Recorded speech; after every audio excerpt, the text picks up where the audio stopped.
Іштегі кірді шығарсаң, түседі қақ сәулесі деген бар. Іштегі кір дегеніміз не? Біріншіден, бұл біздің наным сенімдеріміз, ой қиялдарымыз, ұстанымдарымыз. Келіп тұрған бақ берекені айнаша шағылдырып, өмірімізге кіргізбей тұр. Екіншіден, өтіріктеріміз, өзімізді алдауымыз, жан дүниемізбен, жүрегімізбен бір нәрсені қалаймыз. Социумға, жақын адамдарымызға, Құдайға екінші нәрсені айтамыз. Ал іс жүзінде мүлдем бөлек үшінші нәрсені істейміз. Аққу, шортан, һәм шаян. Мысалы, жан дүниеңіз, жүрегіңіз әнші болғанды қалайды. Сахнада жүргіңіз келеді.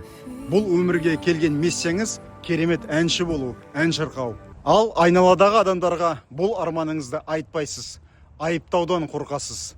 Әнші деген не ол деген мәселе. Сіз айтатын әңгіме, мысалы, кәсіпкер болған қандай керемет, ақша табам, бай болам.